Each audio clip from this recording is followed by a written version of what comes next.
The federal government to support vulnerable groups with 32.7 billion naira across the country. Minister of Humanitarian Affairs and Poverty Reduction, Dr. Netawe Yilwatda,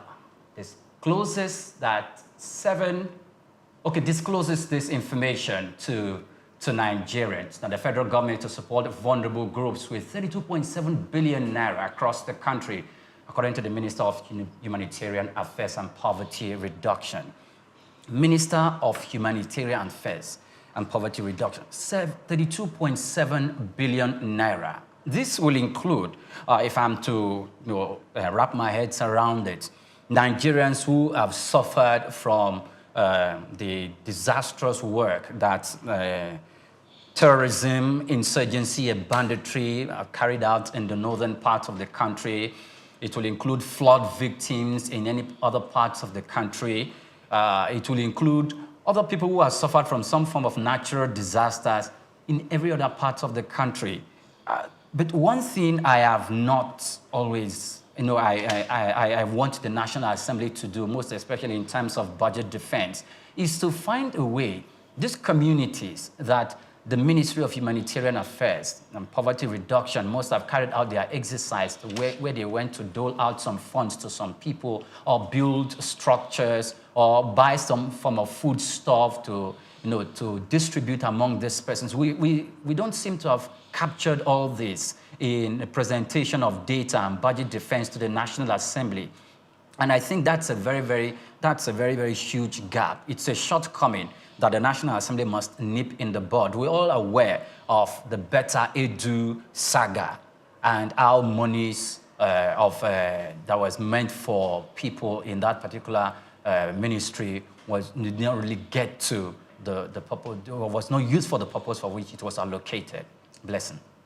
Well, I'm more concerned with how the money is disbursed and to whom the money is given than the presentation of what it will be used for to the National Assembly. Because, well, when they ask questions, they can explain it. They can tell the National Assembly, this is what we intend to do. But if we look at what this money has been earmarked to achieve, or those the money would go to, first is going to household, about 300 household as loans for them to invest in agriculture and some other areas. And then there's also a plan to revive the NPower scheme.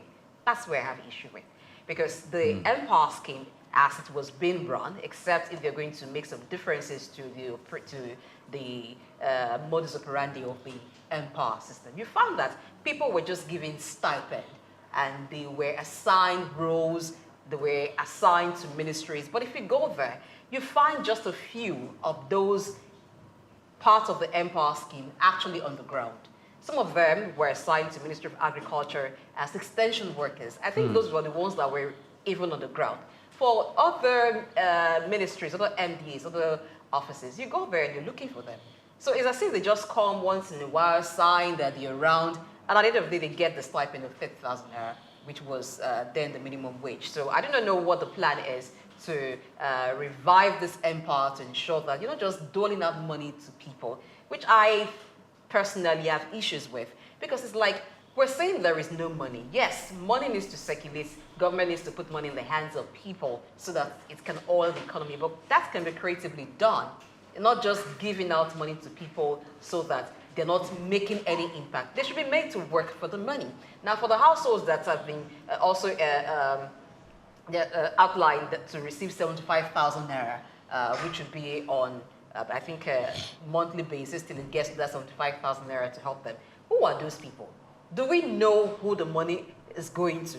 Or we're just going to see certain names, but we do not know if the money gets to those people. So it's about a trust issue for me, because there's this trust deficit that government has with the people. So even when they say they're going to do this, we doubt really that the money will get to those it is intended for. Okay, I like what you said. However, these 75,000 to households in agriculture, what are they doing? Are they persons that are engaged in subsistence agriculture, or are they persons that are engaged in on some form of enterprise that is going to generate more funds for self-upkeep, or are there persons that went through some form of natural disaster they suffered, and the government is looking for a way to uphold them. But, Doc, don't you think it's time the federal government should look for more creative ways to assist Nigerians? 32.7 billion naira, it's lots of money. We can't really give account of how much we've been spending on that particular ministry since time immemorial, or since the ministry was formed. Now we are doling out 32.7 billion.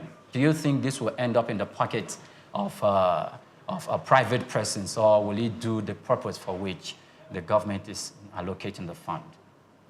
My straight appeal to Mr. President, we understand the situation under which you are trying to salvage the nation. There's a whole lot of complaint out there that there's poverty in the land. And of course, you want to feel that you are human, and therefore the need to embark on this kind of a journey. It does not work, it will not work. And I think there are lots and creative ways, Mr. President, that we can do this thing seamlessly to add value to society. People need to fund themselves. We have development banks. There's the agri development banks. We have the small industry development, BOI, Bank of Industry.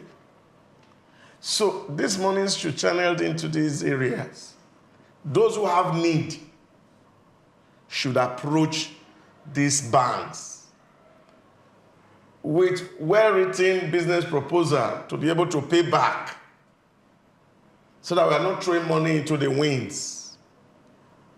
And I think that if you're looking at humanitarian issues, there are other ways that government can spend this money. It can be channeled to the Ministry of Works, to the area where there are a lot of things that people are prone to disasters, like you said, in IDP areas in Borno State, where people have lost home. Government can decide to build houses for people. And then, of course, you have to engage Nigerians to build those houses. And then they earn a living from it. So putting money in the hands of people to either go drink alcohol or to marry a new wife, I don't think is the way to go. Federal government must be intentional in terms of how to salvage people. And that's the truth, really. Because there's no amount of things that you do to help somebody who is not willing to help himself that will bring him out of trouble. So we have to do things so that we create rooms and opportunity where people can, and genuinely to say, I am interested in agriculture. I need seedling. I found a farmland. And then government are not giving them cash, and they are giving them seedlings or fertilizer, whatever it is that can help and support agriculture. For sending money to people, and you are expecting that they are going to use it for the purpose, and they are pressured by other needs. So the 75,000 come into my account. I first of all want to use it to pay house rent. Then tomorrow I will still be crying that government is bad, poverty and hunger is in the land. And I think there's a need for government to be much more strategic in terms of disbursement of funds. I don't like handout, I don't believe in it, and I don't think it works, and it can't work anywhere. If we have to make things work, we should teach people how to fish and stop handing fishes to people on daily basis. I wonder if there is a monitoring and feedback mechanism to ensure that those who had been beneficiaries of this system before had utilized it and have become better. Because the aim is to lift people out of poverty. So if money was given before, loans were given before, is there a process? Is there a mechanism to ensure that after time, there is monitoring to ensure that they're now doing business, they're better off? Now, I partook in a scholarship scheme some time ago. Even after, like 2 or 3 years after the scheme, the facilitators still call to ensure that you are making use of the knowledge you got. So is there that supervision there? That's another thing. And on the list, are there people who are permanently on that list? They were in the list last year, perhaps they are also going to be beneficiaries again. Is there a re-registration of new people so that it spreads? These are some of the issues that I think the Ministry of Humanitarian Affairs should be looking into. Well, we have said on this thing that we do not encourage giving out fish to people, but they should be taught how to fish. But I think the government has already made up their mind on what they want to do. So if they're going to do it, then they should do it well. But maybe from next year, that should not be part of the plan again. Thank you very much, Blessing. And those are the stories that we can take on stories that made the news.